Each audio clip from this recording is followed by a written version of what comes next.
And welcome to Lord's Day Live. Thank you for being with me today. Let's see, get out of my way here. See, had to get out. I need to get out of my way. Basic Bible, great for homeschooling. Yes, it is. And great for Sunday school curriculum. You know that's right. Welcome to a new semester. I'm so excited. It's going to be great. We're going to talk about some really cool stuff. And today I'm going to call him Sideways Sammy. Me and Sideways Sammy, yeah. Love to do a lot of doodling. Are you a doodler? Like, I'm not an artist, but I'm a doodler. So you need to get you a piece of paper or a whiteboard or something and be ready to doodle, because we're going to doodle and we're going to giggle and we're going to enjoy our time together. Yeah, we really are. Basic Bible. I'll tell you what, you got to go away, Sideways Sammy. That's it. Anyhow, there you go. Today, we are beginning a journey through the books of the Bible. I think you're going to like this. We're going to memorize all the books of the Bible, and we're going to show where those books of the Bible fit into the historical plan. It's going to be good. And then we're also going to use some silly clues to help us remember the chapter themes from the book of Romans. And we're going to doodle. So get your doodle-later, because we're going to doodle. But before we doodle-late or doodle, I have got to shine my glassipates, because I got a smear on them, and you're looking smeary out there. Just kidding. You know what I like to do? I like to start off with a joke. I need to ask you this question, though. It's a very important question. Do you think God laughs? I think he does, and I'll tell you why. Because my clicker's not. There it is. Ecclesiastes chapter 3 and verse 4 says there is a time to laugh. God created us, and he evidently created us for laughter, at least at some points. And so I'm going to assume that God laughs. Yeah, and I'm pretty sure when he made me, he laughed a whole bunch. So we're going to do a lot of laughter, all right? And we're going to start off with a knock-knock joke each time. Knock-knock, who's there? No bell. No bell who? No bell, that's why I'm knocking. If there would have been a doorbell, I would have rung the doorbell, but there's no bell, so I'm going to knock. I feel like this guy. Wah, wah, wah, wah, wah. All right. Segment number 1. Let me explain this in case you hadn't ever been with me before. We're going to have 5 segments. Now, a lot of people, as they use this material, they use all 5 segments in just one big class. And so once a week, they have a Bible class, and it's, in Harold Sonny Childs, Others, they like to divide it up into 5 days a week. And so I have divided it into 5 segments. And you can take one segment each day, or you can just do it all together. If you're really brainy, just do it all together. And the first segment, I like to call it Do the Doodle, because I love to doodle. All right. What we're going to do is I need to, some of you have been with me before on this. We have memorized the Bible Lands map. And we use a silly little phrase here in order to do that. If you're interested, parents, in making sure that you have this memorized before you start into this particular semester, go back and review. I've got an entire semester that just spends almost the entire semester dealing with this map, okay?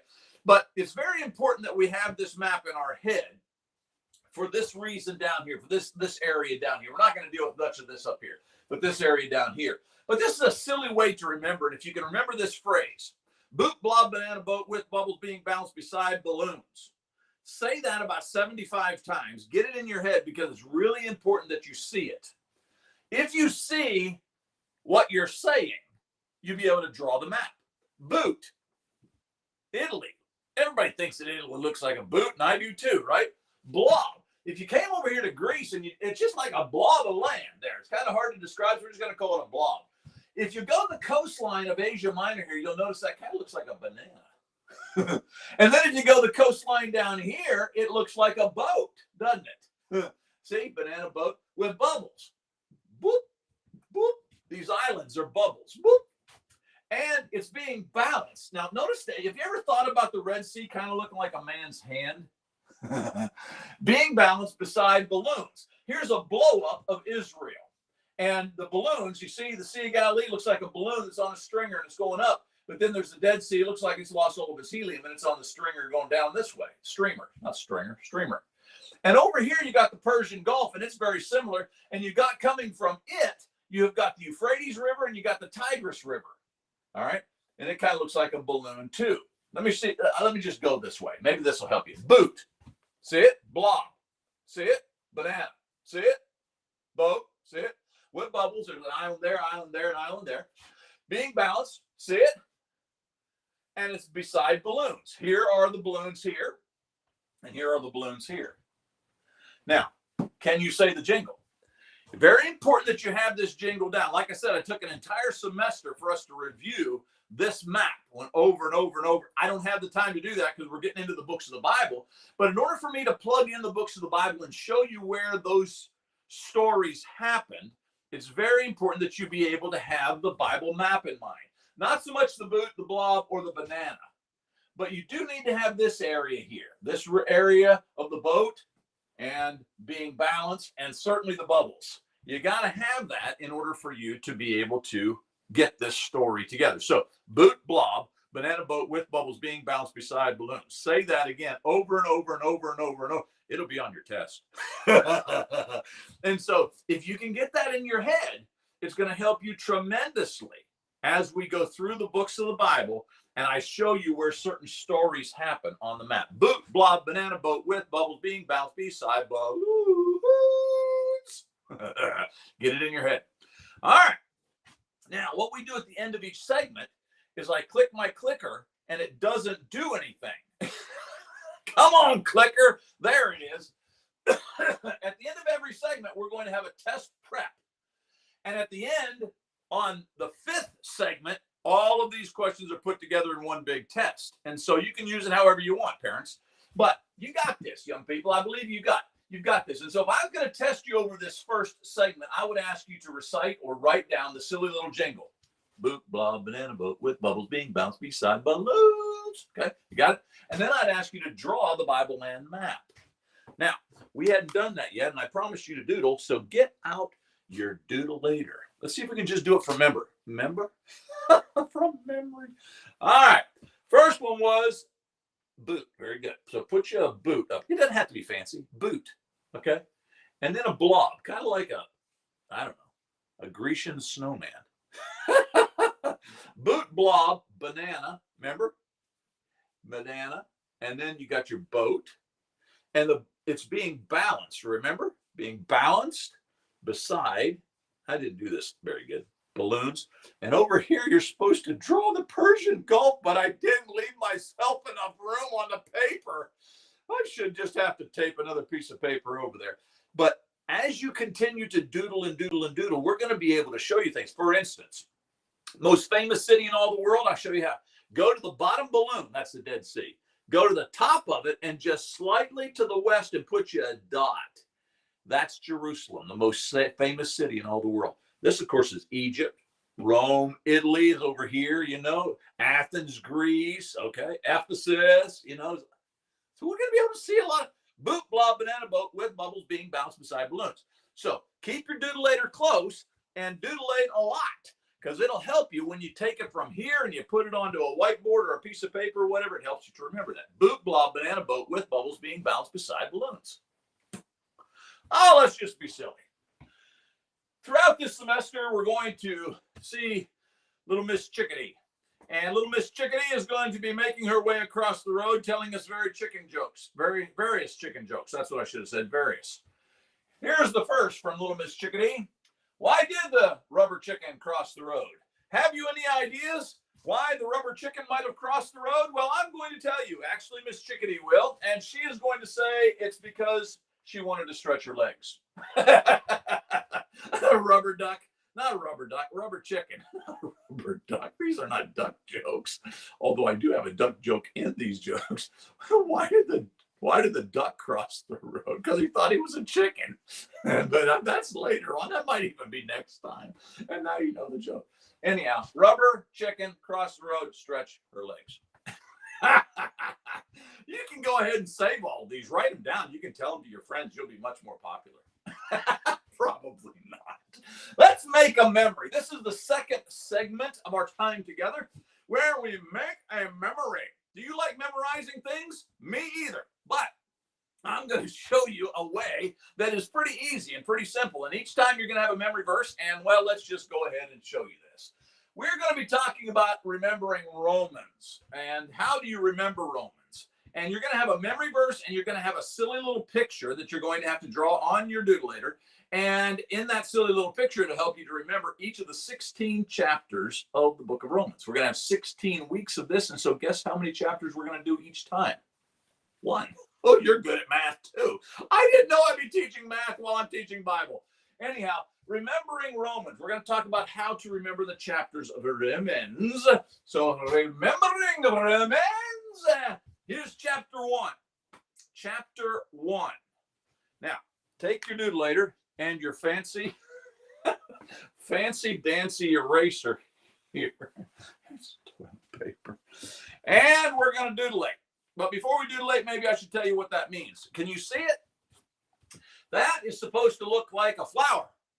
But the dark place is supposed to look like a 1, number 1. And you might notice that that number 1 is kind of pointy up here towards the heavens. Okay? And we'll put another leaf out here. But then let's go ahead and get our little posy out here. And I don't know how to do posies. I'm not really good at those. Cindy, my wife, she's really good at posies. But anyhow, there you go. That's not too bad. What do you guys think? You color this in. See what I'm saying? This is the 1. And it's supposed to remind you that in Romans chapter 1, creation points to a creator. Creation points to a creator. So, understanding that creation points to a creator, we know that in Romans chapter 1, God is saying every time you look out the window and you see a flower or you see a tree or you see a bumblebee or whatever in nature, it tells you there is a God. Romans chapter 1 is a very, very good place to go if you're studying with somebody about whether or not there's a God. If it's a person who claims to be an atheist, Romans chapter 1 is a good place to go. And Paul says we're without excuse because you can't even look out your window without knowing that there is a God. Creation points to a creator. That's Romans chapter 1. All right. Well, we doodletated that one, didn't we? Now we need to add a memory verse. And so let's just go with this. Romans chapter 1 and verse 20 will be our memory verse. And here's the way I'm going to suggest you memorize. 2 things that I would put before you to help you memorize things. Number 1, take the memory verse, divide it into phrases, and then say each phrase 5 times. For his invisible attributes, for his invisible attributes, for his invisible attributes, for his invisible attributes, for his invisible attributes. And then add the next line. Now, if there are big words that you're not sure what they mean, ask your parents or look them up for yourself. Invisible means that it's not seen. Attribute is something that's a quality of a person.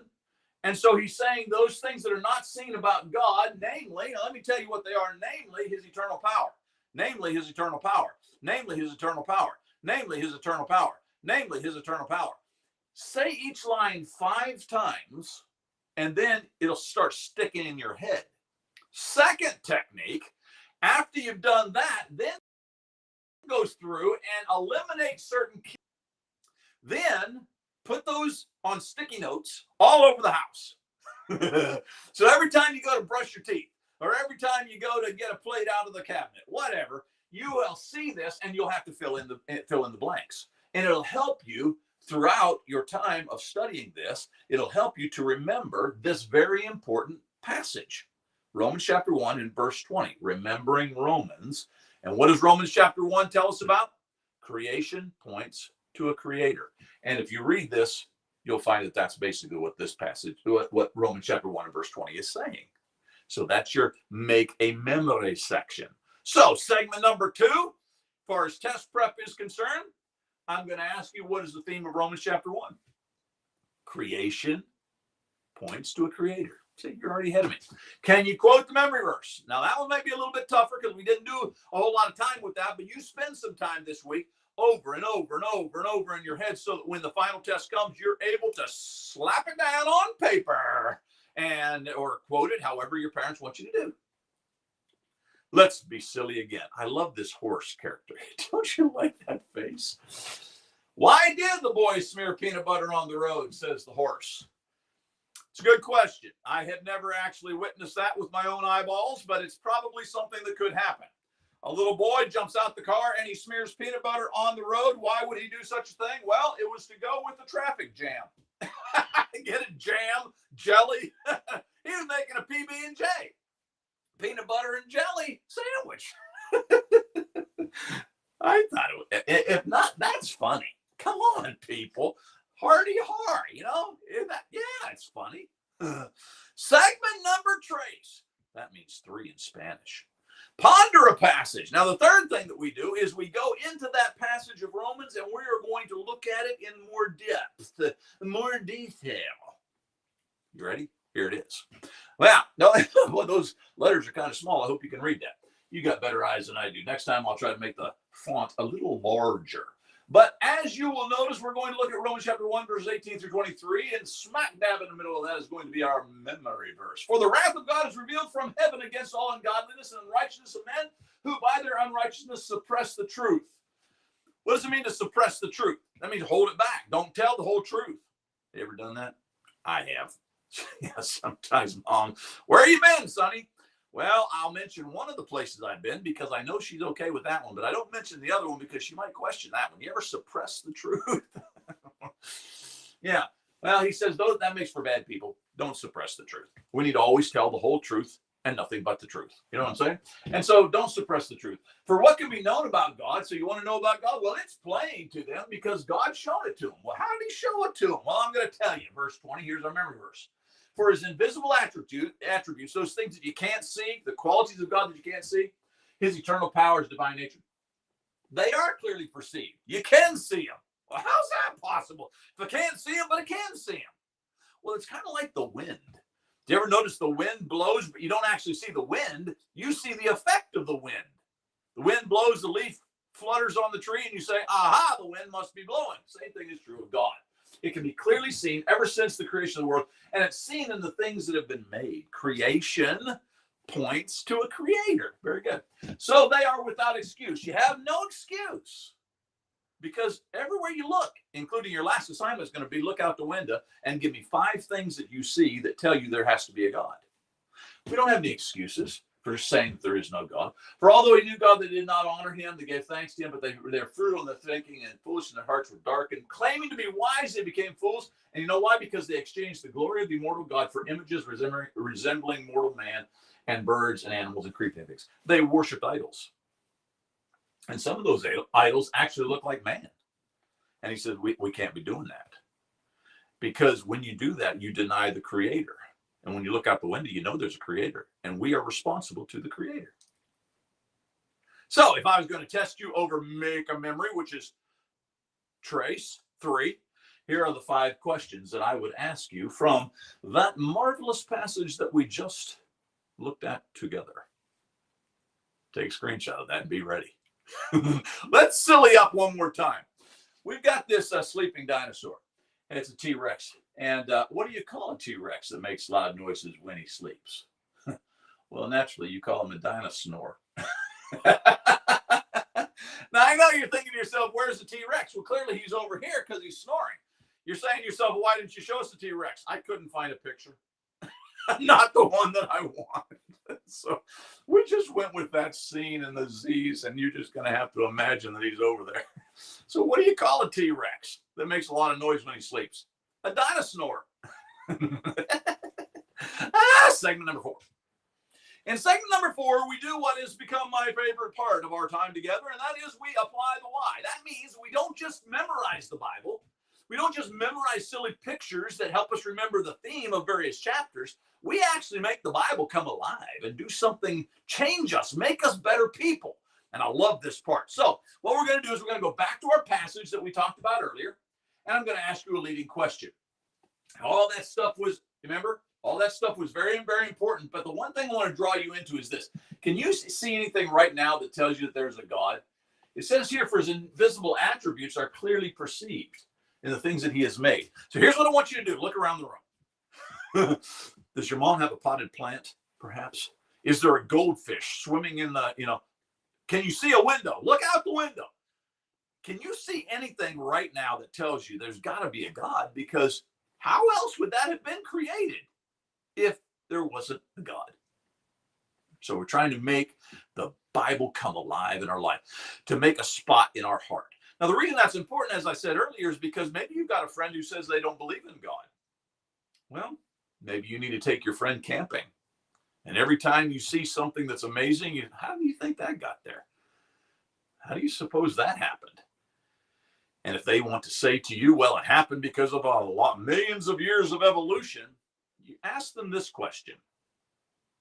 If you were to take a ham sandwich and lay it on the ground and leave it there until next weekend, then you go camping again and you come back to that ham sandwich, do you think that ham sandwich is going to get more complicated? Or do you think it's going to get less complicated? Is it going to be there? Is the ham sandwich going to become a steak meal? A banana split? No, that ham sandwich is going to deteriorate, right? Yeah, it's going to start to rot, and ants are going to come, and bugs are going to come and carry it away, etc. Right? Well, that's the way it is with the world. The world doesn't get more complicated. It is going the other direction. And so what we need to recognize about God is if there's anything that's increasing, anything that's getting better, it has to be because there's a creator. There has to be some outside force that's making it better. There has to be a God. All right, here is the test question, and it's actually more of a test assignment. Make a list of 5 things that you can see out your window that tells you that there is a God. That's going to be on your final test. So if you were to go to the window and stand there and look out, make a list of 5 things. Put them in your little brain, because on the final test, you're going to be asked to make that list. 5 things that you can see out your window that tells you there's a God. One last silly moment. Big question for you today. How do you talk to a giant? Now, I recognize that most of you do not have this problem because most of us do not encounter giants on a daily basis. But let's just say for a moment that we do. If you encountered a very giant, large person, how would you talk to them? How do you talk to a giant? Well, clearly you'll need to use big words because they're a giant, right? So you need to get big words. Hey-haw. I love the horse. I've done 2 horses this time. Did you notice? I think they're both kind of silly. All right. Well, that leads us into segment number 5. And segment number 5 is, yes, folks, the 5th part of our time together is test, test, test.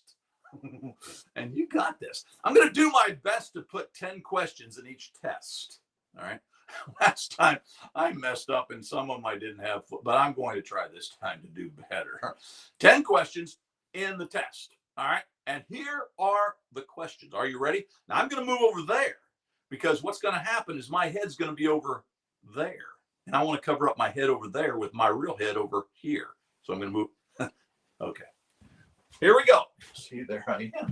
All right. I believe in you, my dear people. And this is our test number 1 of the books of the Bible and remembering Romans. Here are the 10 questions that I would put upon the final test. And so, parents, as you see these, what I would suggest to you is that you take a screenshot of them and then test your little people or big people. Sometimes they're big people, but anyhow, go ahead and test them. There you go. Well, that was fun. Wait, oh, you didn't get it? Oh, I go, okay. I'll give you another second or 2. Tell you what, while you're doing that, I'll get a drink. You got it? You ready? Get it down. No, don't try to write it because I'm not going to give you that much. Take a screenshot or get your phone out. All right, I'm clicking the clickerator. All right, there you go. Well, that was fun. If this study has been beneficial to you, will you please consider praying for my little wife and I? We work really hard on these lessons. And Cindy, she's the brains, and she puts them on the internet and puts them out there so that you guys can use them and blah, blah, blah, make them fancy. And she's really beautiful, and she's smart too. But then there's me. I'm just the silly guy. And anyhow, if you'd pray for us that God would continue to support our ministry, and maybe you can reach out to us and give us some support as well. That would be such a blessing. Time to pray. Hi, Debbie Hinkle. Happy Lord's Day to you too. I appreciate you and love you so very, very much. If you got a prayer request, put it out there and we'll try to get it on the prayer request thingy. Time to pray. We still got a mess in Russia and Ukraine. Who knows how that's going to end up? But we've got a lot of folks over there. Cindy gets a regular email thing, text message, something from somebody over there who Gabriel actually knows. And they're still working hard to take care of people and reach out to their needs, etc. But anyhow, Russia and Ukraine over there, the Ukrainian people and the Russian people, because they're not all that supportive of what's going on as well. Other Christians around the world that we know of who are struggling and suffering, in North Korea, Afghanistan, China, etc. Please be praying for them. Summer semester of the Restoration School of Biblical Studies, which we are presently in. This is our first day of that. And I am thankful that you're joining me. And there's my buddy Dennis, all the way over there in Kenya. Thank you, Dennis, for watching. I appreciate it. We only are going to have 2 classes during the summer because I've got to do some other mission work during the summer. So we're only going to have 2 classes, and that's what makes up Lord's Day Live. The first class is going to be basic Bible, and we're studying the books of the Bible, how to remember them, and we're trying to remember Romans. The second, which will be my sermon time, is going to be Romans Applied. We're going to move through the book of Romans. There's 16 chapters. We got 16 weeks. Every week, I'm going to take a major chunk of that chapter. Next week, for instance, is going to be chapter 2. And I'm going to show you how it should apply to your life, specifically how it exposes the false doctrines of Calvinism. And so I hope that you'll join me throughout the summer as we are going to traverse this marvelous book. Most of you know that, I've been covering this quite frequently, where the last semester was largely dominated by it. And I don't want to get off of that. I'll tell you more about that here in just a moment. Abortion controversy. They're saying that there's a good chance that tomorrow or this week there will be an announcement from the Supreme Court that might very well overturn Roe v. Wade, which is a godsend. I'm so thrilled, very, very excited about it. But we have in the meantime, we have developed an entire generation of women who are very defensive about the right to kill their baby. And because we have so many who are laying their babies literally on the altar of convenience and calling it abortion, we are finding that there is probably going to be a great deal of violence that's going to surround this decision. And because of that violence that is likely to be upcoming, there's a great deal of concern in our government. So would you please be not only in prayer for the Supreme Court justices, that they will do the right thing, but in prayer for America, and especially for the young women of America who are so enamored with the drive to kill their own baby. Please be praying about this abortion controversy. MAP Summer that's upcoming. Really looking forward to this. In fact, Gabriel right now as I'm speaking, Gabriel is in Searcy at another congregation where he and his mentor Daryl are actually presenting a MAP description and encouraging young people to come to MAP. If, by the way, you're interested in having Gabriel come and present that little lesson to you, let us know. And he's happy to come and present that to your congregation. But the MAP Summer, it's going to really be awesome. We're upgrading things to a level where it's going to be largely older teenagers, young adults that are going to be participating. It's going to really be awesome. Elections here and in Kenya. Gabriel, as I just mentioned, traveling. He's doing a lot of that. So please pray for his safety and the big transition in life that my parents are going through, as well as Cindy's folks. As you know, back in December, Cindy's mom and dad came to live with us. We divided our house in half, and they have half the house now. Maxine's not always doing really well, and I love her very much, and Carlton, and he's such a good husband and taking care of her. But would you please pray for them and their health? My mom and dad, my dad's health is not doing well, although he tries very hard to be a part of the whole construction project with their little cabin that we're building just on the other side of my office, just right over there.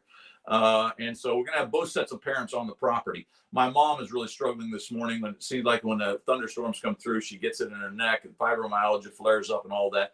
Pray for my mom, would you? And the big transition in her life, my dad's life, Carlton and Maxine's life as well. Do you have any prayer requests that we need to put out there? If you do, please put it up now. Well, if not, let's pedal forward. Lord's Day Live. This is the sermon segment, and thank you so much for being part of it. We're starting a new semester for the School of Biblical Studies. I'm calling it the summer semester. I don't know when you'll be watching this, but We're going to march our way through the book of Romans. And this morning we're going to actually be in chapter 1. What I'd like to do, there's 16 chapters in the book of Romans, and we got 16 weeks to cover this. What we're going to do is each week I'm going to take a new chapter, the next chapter. And I'm going to show you a large chunk of material from that chapter that can be readily applied in your life, present tense, right now, real time. But also, I am going to do everything that I can to show you how every chapter of this marvelous book that Calvinists love to use and center on to promote their false doctrine, every chapter actually exposes the falsehoods of Calvinism. And we're going to show that largely this morning and throughout our 16 weeks together. So buckle up. I hope that this will be a good sermon series that will really help you put into real life the values of this really important doctrinal material that we get from the book of Romans. A lot of folks say that Romans is the most difficult book in all of the New Testament. Putting it beside Revelation, I would have to agree. You know, one of those two. Revelation, they're difficult for different reasons. The book of Revelation is difficult because of the cryptic mystery language that is being presented there. The book of Romans is difficult because Paul really gets into some complicated arguments about various things with regards to what the church should do in relationship to God and his sovereignty, etc. And it's ready-made for mature understanding, but it also lends itself very well to false teachers. And that's what you're finding in Calvinism, and that's what you're going to see this morning as we pedal through this. If you're part of the School of Biblical Studies, here are 5 leading questions for you that you can get ready to write down the answers to as we travel through this. So take a screenshot of that so that you can kind of see where we're going and write those answers down as we travel through. Ready? All right, here we go.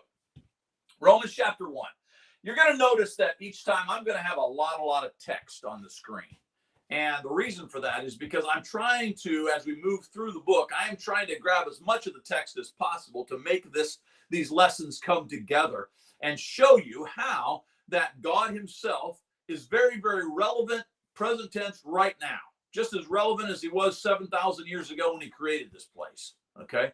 And it's also going to show you how that Calvinism fights against God and his sovereignty, even though that's one of their supreme claims. Anyhow, you'll see that as this plays out. So I'm throwing a lot of material on the screen. We're going to pick it apart, but it's there largely because I want you to see that I'm keeping it in context. I don't want you to see just one little verse floating out there and you wonder what's going on before it and after it. We're going to try to keep it in context, okay? So I want to cover Romans chapter 1, verses 18 through 32. But I want to begin by way of introduction in showing you this. Each time I'm going to show you a little picture clue that helps you. I use this with young people, and it works just as well with older folks, maybe even better. A picture clue that will help you remember the theme of that chapter. So if you can remember the picture, put that on the hook in your head. Remember the picture, then it will remind you what that chapter is about. Chapter 1, see the one? You notice it's kind of pointing, got a pointy. Chapter creation points to a creator. That's the theme of chapter 1, at least as I see it. It's a major theme, I should say, of chapter 1, and one that I have used repeatedly for not only discussions with folks who are doubting whether there's a God, but largely for individuals who are doubting the supremacy of God, such as a Calvinist. I'll show you that in just a moment. Verse 20 is very, very key. Let's come down so make sure we get the whole context. For the wrath of God is revealed from heaven against all ungodliness and unrighteousness of men, and by their unrighteousness suppress the truth. Who by their unrighteousness suppress the truth? They're holding back the truth. They're not giving you the whole truth. And that often happens in Calvinism when they cherry pick passages. And they love Romans chapters 8, 9, and 10, but they really don't like talking about other places in Scripture, such as, we'll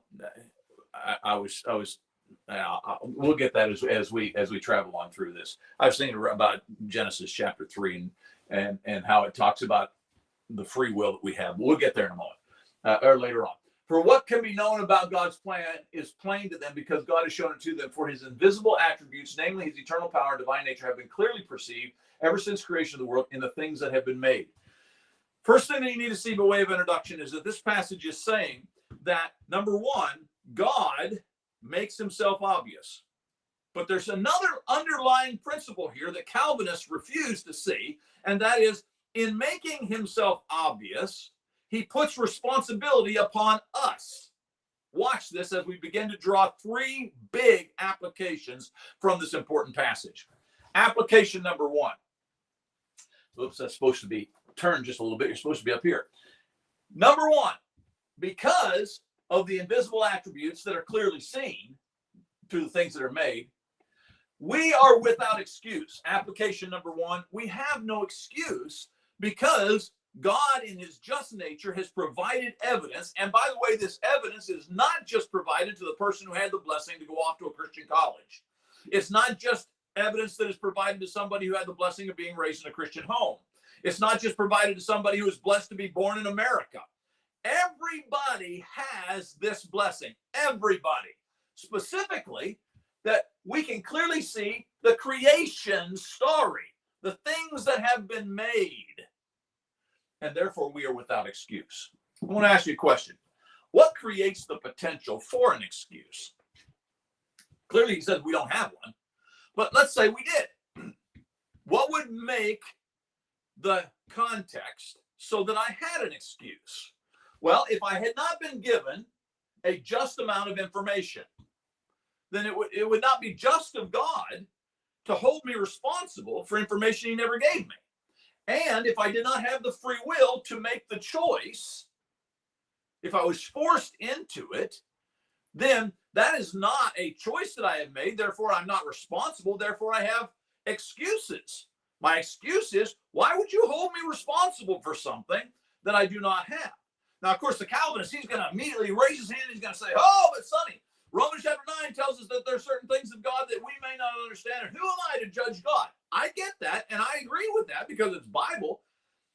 But when God says he's just, I'm not judging him by me. I'm judging him by him. When God says he doesn't lie, I'm not judging him by me. I'm judging him by him. And God says both, that he does not lie and he is a God of justice and mercy, etc. And so God, as a just God himself, judges himself. And he says, if I don't give you enough information to know that I am, then you should not be held responsible for that. But I did give you enough information because all you got to do is look out your window and see the creation, the things that have been made. Everybody in the world can sense the creative nature. Even if you can't see, you can taste it, you can feel it, etc. Everybody in the world has. And so because we have a just God who's given us just reasons, just evidence pointing to him, we're without excuse. My big argument, one of my biggest arguments, I should say, against Calvinism is that they are the promoters of one of the biggest promoters in the world of the doctrines of irresponsibility. It ain't my fault because everything is preordained by God. And not only is it preordained by God, but you don't have any free will anyhow. It's a damnable doctrine. And Romans chapter 1 says that we are without excuse, meaning there would be a potential of excuse, but we don't have that excuse to be made. But the potential would be if God had not given us evidence. He did give us evidence. And so two things. Number one, God makes himself obvious to us. And number two, because of his obvious nature, we have responsibility. You can't have responsibility without free will. Application number two. Maybe. There it is. Claiming to be wise, they became fools and exchanged the glory of the immortal God for images resembling mortal man, birds, animals, etc. They gave themselves up to the lusts of the heart, etc. And they exchanged the truth of God, truth about God, for a lie. And they worshiped and served the creature rather than the creator. Now, throughout history, we know that mankind has made images of the birds and animals and alligators, in Egypt and whatever, crocodiles, whatever. I don't remember what's anyhow. And so, around the world, worship the cow, but we've also worshipped each other. And this is where I find Calvinism to be so much in flaw. They like to present themselves as being the humble promoters of God's greatness. And yet you'll notice that they must be able to explain God or he can't be God. Let me give you an illustration. 2 Timothy 3, verses 1 through 2 talks about false teachers who, in the last days, they're going to be people who love themselves, Calvinists. And the one way that they express that is that they have the appearance of godliness, but they deny its power. Avoid such people. I've often asked this question to Calvinists.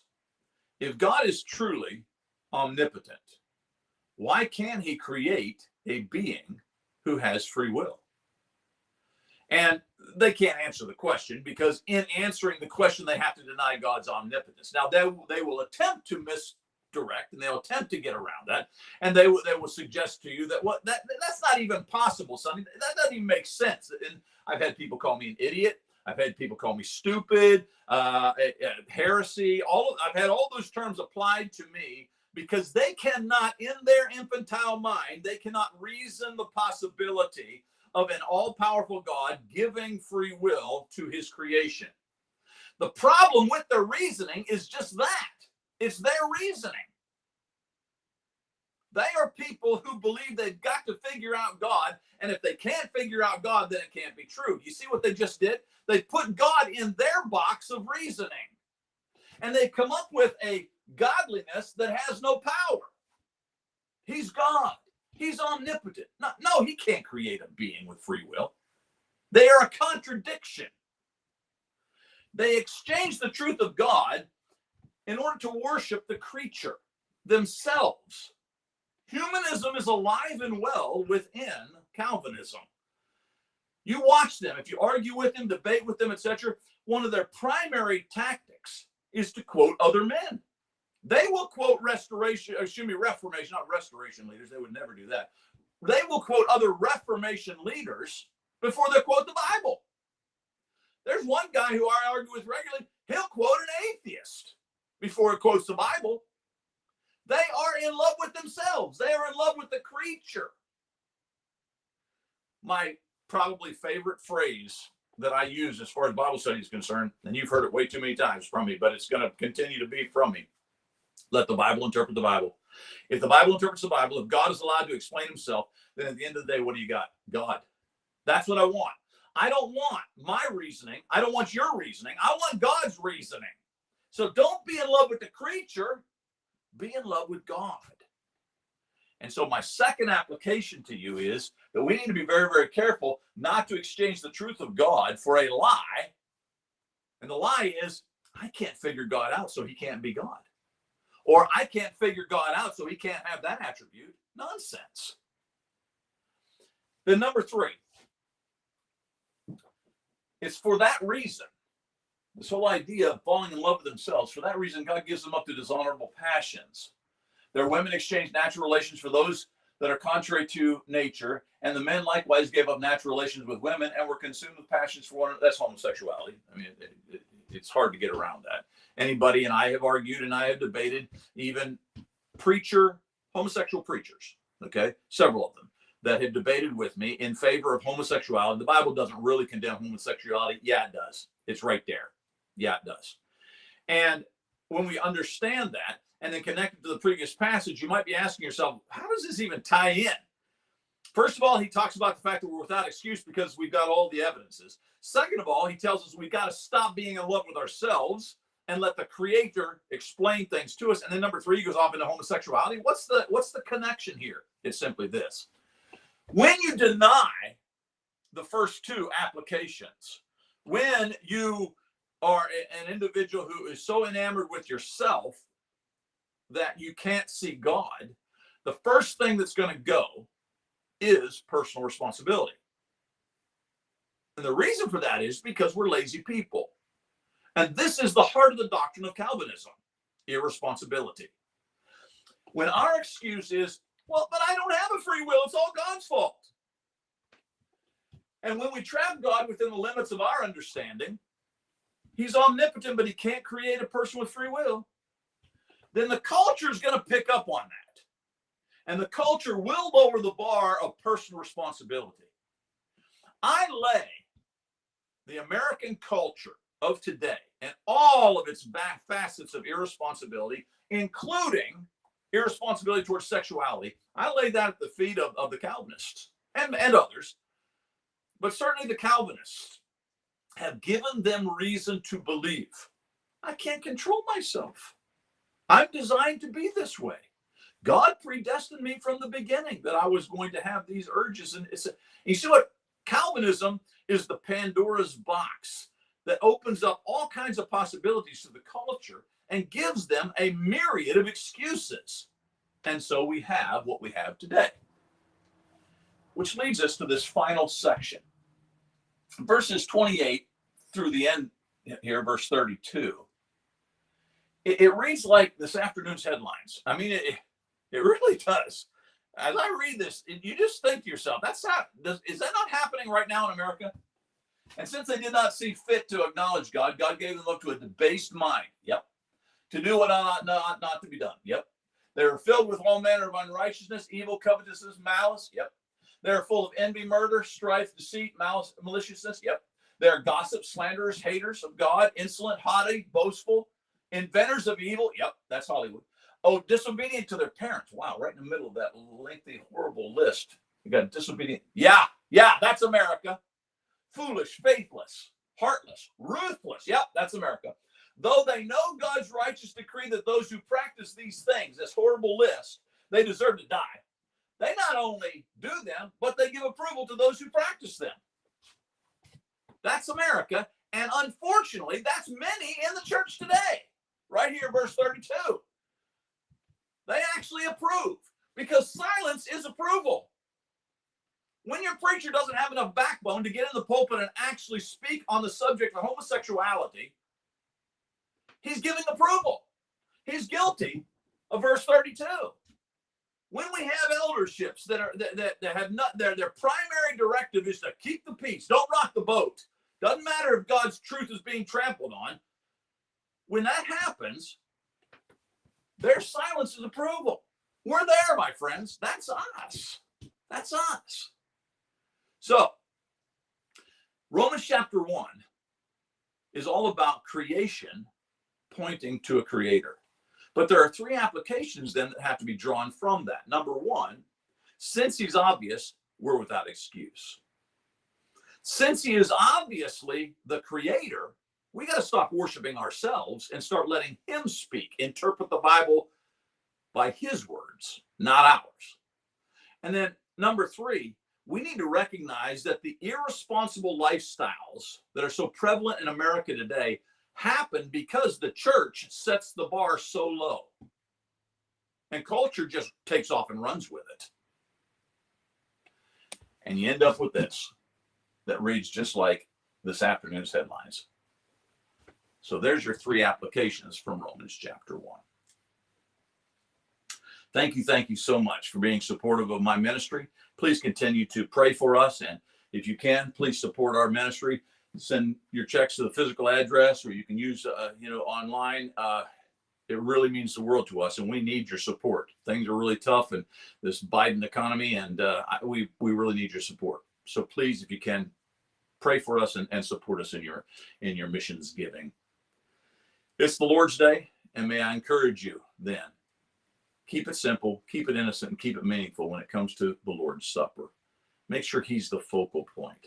Love this picture. My aging mom and dad and the youngest of our family, age 5, serving communion, as this is typical in our home services because we keep it simple, we keep it innocent, we keep it meaningful. We try not to get all the trappings of corporate Christianity in our way.